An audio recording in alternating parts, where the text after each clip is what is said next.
Prêt pour l'impact, c'est la question que je pose chaque jour à une personnalité qui compte dans notre économie. Je reçois aujourd'hui Paul Watkinson, bonjour. Bonjour. Facilitateur, négociateur multilatéral des COP, évidemment. On va parler de la COP 30, la 30e conférence des parties sur les changements climatiques qui vient de s'ouvrir au Brésil. Les chefs d'État sont arrivés hier au moment où on enregistre cette interview. Mais alors d'abord, j'ai vraiment une curiosité sur votre métier, négociateur multilatéral des COP. Je comprends bien ce que ça veut dire, mais en quoi ça consiste? Alors, d'une certaine façon, je change de métier parce que je ne suis plus négociateur, oui. Je suis plus en charge de ces questions cette année.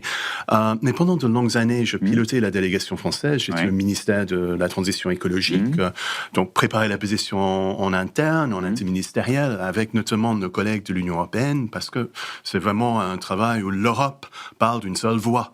C'était ça, que c'était très important il y a quelques jours, que l'Europe se mette d'accord sur sa contribution en amont de la COP.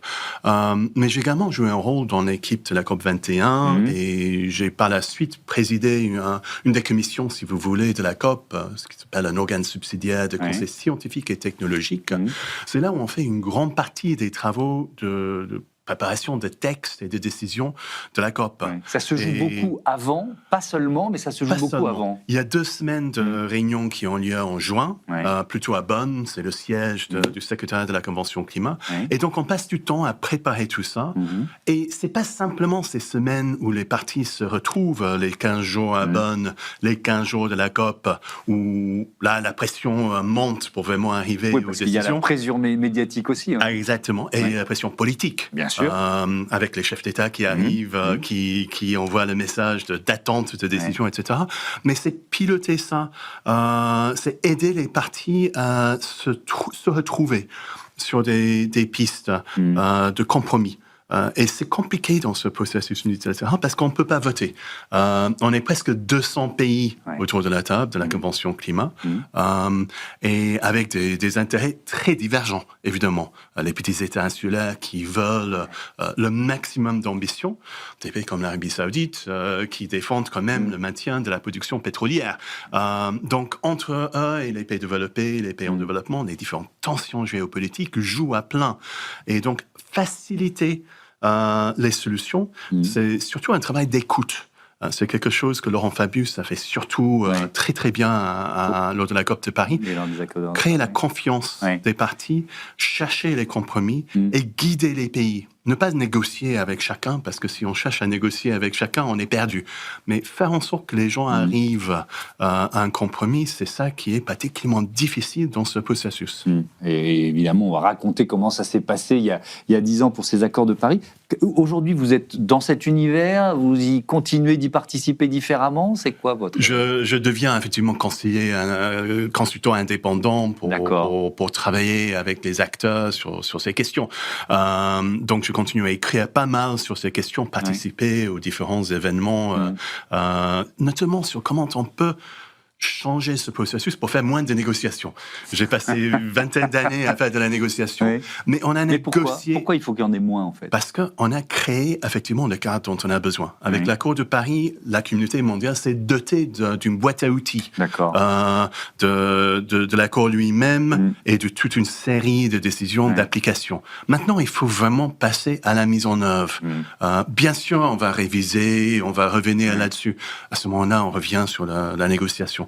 Mais de plus en plus, on est comment faciliter la mise en œuvre, comment travailler ensemble, et ça dans une optique de plus en plus concertée. Et ces concertations, c'est avoir une vision de comment bien travailler pour avoir des résultats. C'est ça qui compte. Dans cette interview, il y a plusieurs chapitres. Forcément, on va se poser la question de cette COP 30 et de ce qu'on peut en espérer. Mais alors, je voudrais quand même qu'on revienne, parce que c'est les 10 ans de l'accord de Paris. Donc, vous étiez l'un des plus proches conseillers de Laurent Fabius. Dans quel état d'esprit vous êtes dans peut-être 15 jours avant que ça commence? Est-ce que c'est déjà gagné, parce qu'il y a eu des négociations, ou alors est-ce qu'au contraire, il y a un énorme travail qui vous attend encore? Rien n'est gagné avant le dernier jour, avant le marteau qui tombe. C'est vrai que la présidence française en 2021 avait fait un travail très en amont. On a parlé de quelques semaines de négociations au milieu de l'année, mais c'était toute une série de rencontres bilatérales, des ambassadeurs qui voyageaient, des ministres eux-mêmes qui voyageaient, de rencontres pour préparer ce moment. Donc tout ça, avait eu lieu. Donc la préparation avait été faite, mais quand même, arrivé au bout, c'était nécessaire de piloter les 15 jours de la conférence. Travailler avec les partis sur l'élaboration d'un texte de base qui était toujours truffé d'options et surtout ensuite affiner les choix de la fin de la conférence. Réduire le nombre d'options pour y parvenir. Et ça, c'était vraiment pas gagné d'avance. On aurait pu échouer, mais il y avait une vraie volonté de réussir. Les chefs d'État, les chefs de gouvernement qui sont venus le premier jour de la COP, initialement, on n'était pas convaincus de l'intérêt d'avoir un sommet lors de la COP, mais ça envoyait un message très clair, que tout le monde attendait à ce que les ministres et les négociateurs produisent un résultat. Partir de Paris sans résultat n'aurait pas été acceptable. Tout le monde avait cette pression. Et donc, c'était trouver ce compromis qui était non seulement un compromis, mais un bon compromis. Quelque chose qui était un texte à hauteur du défi. Quel bilan vous en faites 10 ans après? Bon, évidemment, ce qu'on a fait, comme j'ai dit tout à l'heure, c'est faire une boîte à outils. L'accord de Paris n'a pas résolu le changement climatique. Non. Et malheureusement, ça continue à grimper. Les émissions ont augmenté l'année dernière, encore plus que les années précédentes, ce qui est inquiétant. Et on a dépassé pour la première fois les 1,5 degrés en 2024. Et donc, on n'est pas, pour l'instant, sur la bonne voie. Les partis sont en train de mettre sur la table le nouveau plan d'action, ce qu'on appelle les contributions déterminées au niveau national, les CDN. Tout le monde ne l'a pas fait pour l'instant. Et évidemment, les États-Unis sont partis, ce qui est problématique. Lorsqu'on les totalise, on n'est toujours pas sur la bonne voie. Le programme des Nations Unies de l'environnement vient de faire l'analyse il y a quelques jours. On est sur une voie qui nous mène à 2,3, 2,5 degrés de réchauffement d'ici la fin du siècle. Et chaque 0,1 a son importance. Chaque fraction de degré compte. Donc, on a besoin de renforcer l'effort. Cela étant, on est mieux placé qu'avant Paris, où c'était 4 degrés. Et on voit également d'autres changements. La baisse des coûts des technologies, notamment des énergies renouvelables, photovoltaïques, les batteries, les véhicules électriques. La technologie se met en place. L'investissement également va dans le bon sens. Il y a, au moment de Paris, l'investissement dans les énergies fossiles était déjà toujours beaucoup plus élevé que l'investissement dans les énergies renouvelables.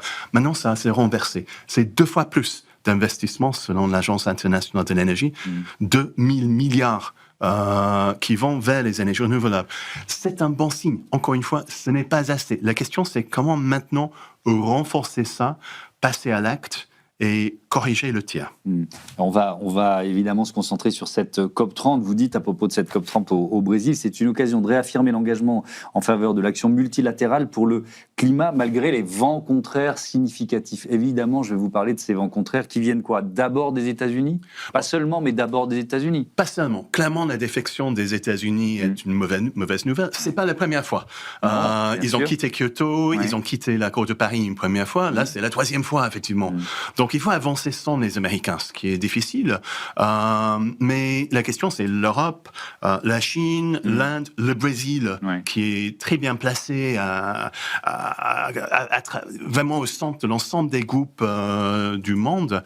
Il faut réaffirmer le soutien au multilatéralisme et à l'action sur le climat. C'est vraiment le rôle de la réunion il y a quelques jours des chefs d'État, les chefs de gouvernement, pour réaffirmer ça. Il faut des résultats lors de cette conférence. Et des résultats qui ne sont pas que encore quelques mots dans un texte. C'est vraiment passer à comment la collaboration concrète peut nous aider à avancer. Il y a un exemple intéressant, c'est sur la question du financement des pays en développement. On peut même parler d'un mur ou d'un Everest de financement auquel on est confronté. Est-ce que, alors vous, même si vous n'êtes plus au cœur des négociations, je pense que vous connaissez bien l'état d'esprit des uns et des autres, est-ce qu'on peut espérer un accord là-dessus, ou est-ce que le fait que justement il n'y ait pas les États-Unis et d'autres pays, l'Argentine n'a pas envoyé de représentants non plus dans la foulée de l'addition de la naturelle, est-ce que vous êtes plutôt optimiste là-dessus ou pas? Je pense qu'il ne faut pas passer du temps à être optimiste ou pessimiste, il faut être déterminé. C'est déjà il faut vraiment agir et pousser l'action. Et donc vous dites quoi? Il y en a qui sont déterminés? Je pense à agir sur la cette question du détermination est là. financement? Je pense que c'est ce que cherche à faire la présidence brésilienne. Oui. Ils ont mis sur la table deux choses. Ils ont mobilisé des ministres des Finances en amont de la conférence, un cercle des ministres des Finances. Ça, c'est quelque chose d'important parce que traditionnellement, la COP, ce sont des ministres de l'environnement, des ministres du climat.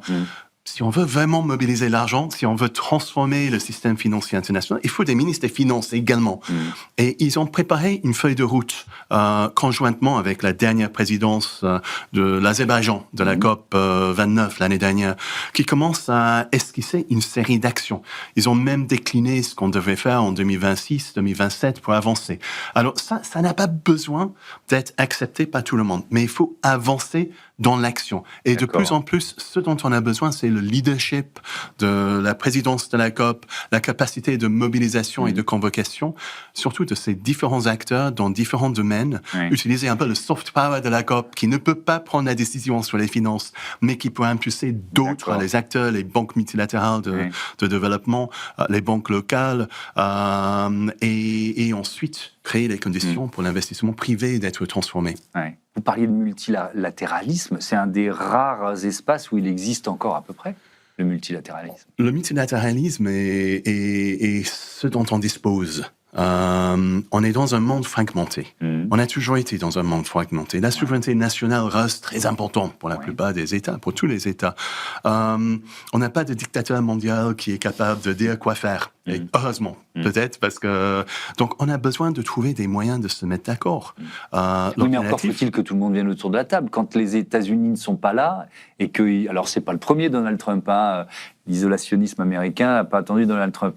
Mais quand même, quand les États-Unis ne sont pas autour de la table et ont un discours clairement anti-multilatéralisme, ça complique la donne, quoi. Ça complique la donne, mais ça renforce la responsabilité des autres, notamment l'Europe, mais également la Chine. Nous avons besoin, nous sommes dans un monde qui est multipolaire. On le dit souvent, on n'est plus dans le monde uniquement unipolaire du Nord dominé par les États-Unis.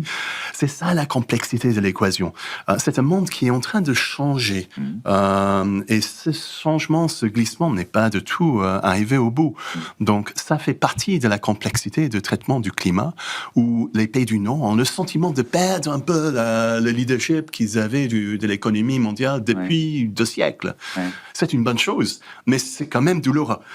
Effectivement, avec la Chine qui est en train de prendre un virage environnemental qui est quand même très intéressant. Quand on regarde les investissements dans les énergies renouvelables, je crois que la Chine investit plus à elle seule que tous les autres pays de la planète en énergie renouvelable. Alors, ça reste un pays très polluant, mais qui est en train de passer son pic de pollution, c'est ça, on peut dire ça? On espère que la Chine arrive maintenant à un pic des émissions. Elle garde une ambiguïté sur l'année précise, etc. Les annonces de la Chine ne sont pas extraordinaires. Elle pourrait faire plus. On est tous un peu de cet avis-là. En revanche, la Chine crée les bases industrielles pour diriger la transformation. Dominer les industries propres de production de panneaux solaires, de voitures électriques. Maintenant, c'est vraiment la Chine qui assume le leadership dans ce domaine. La question, c'est à quel moment la Chine commence vraiment à basculer entre l'infrastructure fossile qu'elle a mise en place, qui est énorme, la consommation de charbon, la consommation de pétrole, qui commence à baisser, mais pour l'instant, ne fait pas. La charbon, ils sont toujours en train de construire. Mais est-ce qu'ils utilisent ces centrales? Et à côté, ils construisent l'industrie de demain et l'infrastructure énergétique de demain. Le moment où la Chine décide définitivement le point de bascule, c'est un moment très important. Jusqu'ici, elle garde l'ambiguïté. Elle est dans une garde sorte d'ambiguïté. Un peu la possibilité. Et c'est là, d'autres, on doit travailler avec elle en disant, c'est votre responsabilité. Face à la défection des Américains, c'est important. Oui, mais alors on voit bien qu'elle en fait aussi un outil de géopolitique et de pression géopolitique. Ça, alors c'est plus complexe avec les terres rares et ce que la Chine a annoncé il y a quelques jours, mais ça impacte notamment tout ce qui est énergie renouvelable, pas seulement puisque les terres rares, on les retrouve finalement au bout de la chaîne dans énormément de nos activités, de la défense à l'automobile, en passant par les éoliennes, les robots médicaux, etc., etc. Je ne vais pas faire toute la liste, mais non. On peut, alors soit on voit la bouteille à moitié pleine, soit à moitié vide, soit on se dit la Chine elle a un levier d'action et qui met en péril notre souveraineté, ou alors on se dit ça peut l'inciter à aller encore plus loin dans la transition environnementale. Je pense que notre relation avec la Chine va être très complexe dans les décennies à venir. C'est à la fois un partenaire essentiel et un concurrent. Et un concurrent qui joue dur, qui est en train de gagner des parts de marché au niveau international et s'intéresse à l'avenir de son industrie, de sa compétitivité. Donc l'Europe, les autres pays ont également à s'intéresser à ce que nous faisons nous-mêmes. Mais néanmoins, il faut trouver les endroits où la coopération joue. Et dans le domaine de la défense du multilatéralisme, les synergies d'intérêt sont très fortes. Et c'est là où on doit travailler ensemble et trouver comment collaborer sur certains points. Par exemple, avec les pays du Sud, la Chine attire énormément d'investissements. Mais pour l'instant, encore une fois, je reviens sur les chiffres de l'Agence internationale de l'énergie. Il y a beaucoup d'investissements dans les énergies renouvelables, mais 85% va aux pays du Nord et la Chine. Ça laisse 15% pour le reste du monde. Ça, c'est pas acceptable. Ça doit changer. Et c'est cet élargissement au Sud qui est vraiment essentiel pour la question de justice, la question d'équité dans la lutte contre les changements climatiques. On va parler un peu du secteur des transports et du rôle du secteur des transports, parce que l'un des principes de cet entretien, c'est que celui ou celle qui était à votre place la semaine dernière pose une question. Et donc, c'est en l'occurrence Manuela Roca, qui est la directrice générale adjointe de TELT, c'est le tunnel ligne TGV Lyon-Turin. Et alors, évidemment, elle vous a posé une question sur les transports. On l'écoute. Bonjour Paul, j'ai une question pour vous. Quelle est la contribution que vous attendez du domaine des transports et notamment du réseau nouveau européen pour arriver aux objectifs de la COP ? Alors, évidemment, elle va plaider pour le développement du rail, et c'est normal, mais quand on essaye de parler d'efficacité, vous disiez il faut être volontaire et il faut maintenant passer à l'acte et à l'efficacité, le développement du rail, notamment en Europe, c'est un enjeu majeur. Tout à fait. Il est évident qu'on doit totalement décarboner nos déplacements, que ce soit la voiture individuelle et les transports en commun. Et on sait bien que le rail est une excellente solution pour les transports sur 3-4 heures, 6 heures même. Et en Europe, c'est le gros de nos déplacements. On peut continuer à améliorer le transport, les trains à grande vitesse, les trains de nuit également ont un potentiel pour les voyages un peu plus longs. Malheureusement, on voit va pas tout à fait dans le bon sens en ce moment. Il y a des hauts et des bas et on entend que ça s'arrête encore une fois. Mais c'est une solution décarbonée par excellence. Dans un monde où on décarbone notre production d'électricité, les trains, c'est ça dont on a besoin pour une grande partie de nos déplacements entre villes. En Europe, c'est vraiment ce qu'il faut renforcer encore. Oui, mais alors au niveau mondial, le secteur aérien, là, prévoit une croissance des déplacements. Et c'est vrai que c'est compliqué pour nous qui avons profité de l'avion pour découvrir le monde et d'autres cultures pendant des décennies, de se dire on ne va pas interdire aux pays émergents qui, au fur et à mesure qu'ils gagnent en croissance, voient leur classe moyenne vouloir prendre l'avion. C'est un défi compliqué quand même, un débat compliqué.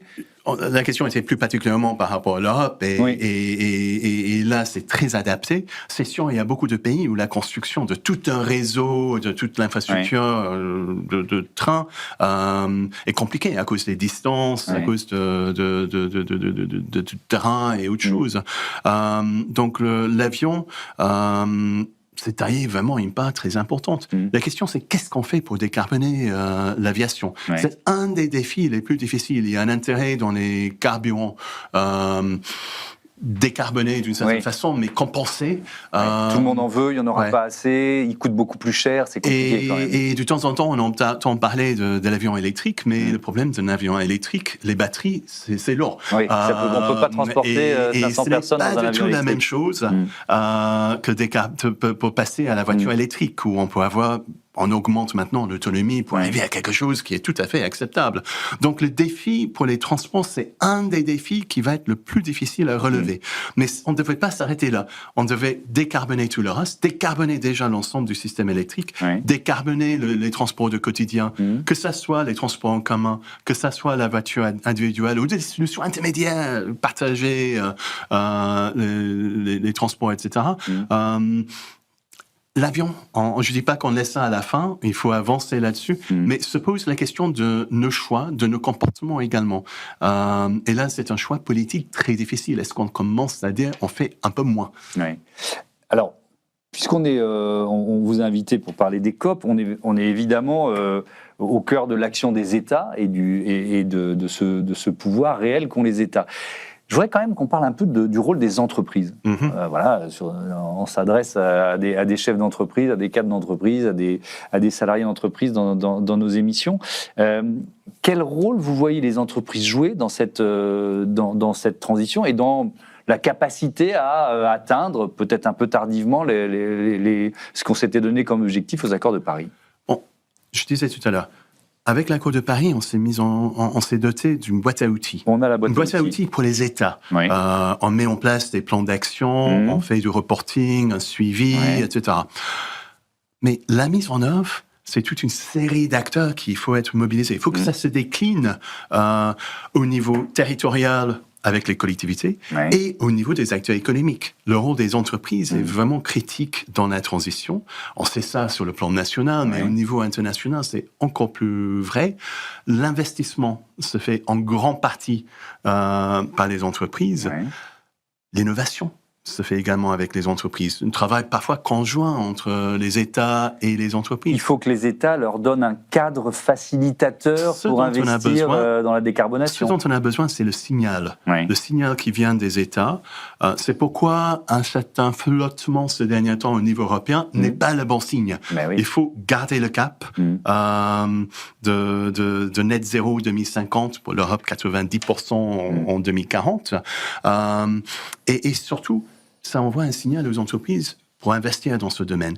Là où on a besoin d'une vraie réflexion maintenant, c'est réconcilier le débat sur la compétitivité et sur la transition. Ça nous renvoie sur les questions de comment imaginer une véritable politique industrielle, quelque chose qui manquait. C'était presque tabou depuis quelques décennies de parler de politique industrielle, mais dans la transition devant nous, la Chine agit. L'Europe a besoin d'agir avec son industrie, avec ses entreprises, et on a besoin de réfléchir à l'articulation entre ça, nos politiques commerciales qui sont également bafouées par la politique de Trump et des États-Unis, et faire en sorte que ça crée les conditions favorables au changement. Sauf que, et vous l'avez dit tout à l'heure, on est plutôt dans une période... alors on parle de backlash, de retour de bâton ou de coup de frein. Quand on entend Donald Trump, alors là c'était dans le temple du multilatéralisme à l'Assemblée générale des Nations Unies dire que le changement climatique est l'arnaque du siècle, il envoie un signal aussi aux entreprises.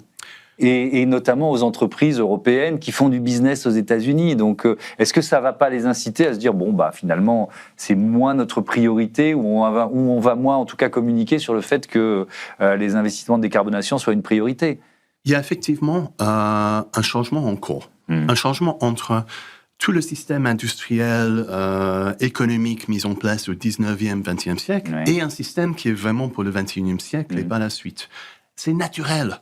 Que ça craque, que ça grince, C'est difficile maintenant parce qu'on s'attaque au sérieux.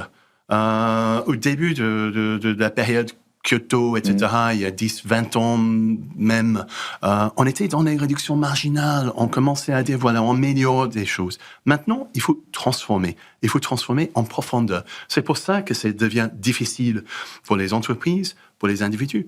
Difficile ne veut pas dire impossible, mais il faut trouver comment, associer ou rendre audibles les voix des entreprises qui agissent et qui voient l'opportunité dans la transformation. Et non seulement la voix qui est portée par Trump, qui est portée par d'autres. Qui en fait un combat presque culturel. C'est un changement qu'il faut gagner. Mais il faut associer les gens. Il ne faut pas que ça soit casser quelque chose, mais il faut que ça marche pour les gens, y compris les citoyens.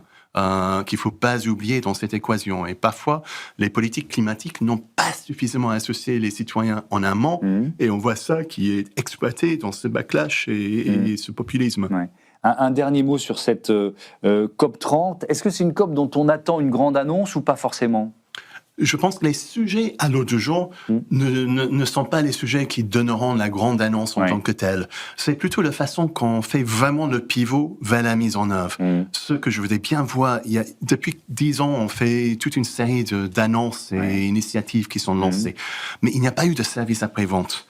On a besoin que la présidence fasse un packaging de tout ça, avec vraiment un suivi, service après-vente. Qu'est-ce qu'on fait en 2026 ? Ils ont déjà commencé à esquisser ça sur les parties finances. C'est ce que vous attendez de la présidence brésilienne de cette COP. Exactement. Et commence à dire comment on avance. Qui fait quoi à quel endroit, à quel moment réunir les gens l'année prochaine à quelques moments pour vraiment faire le point sur l'avancement. Et c'est ça, mettre la pression. Parce que si on se contente d'avoir une belle photo du président de la COP avec quelques ministres, PDG et une vedette de cinéma, parce que ça passe bien sur les réseaux sociaux, l'initiative n'a de durée de vie que celle de la photo. Il faut vraiment maintenant passer vraiment dans cette logique de service après-vente. Merci beaucoup, Paul Watkinson. On va se souhaiter une bonne COP 30 au Brésil. À bientôt sur Bismarck for Change. On passe à notre rubrique Startup tout de suite.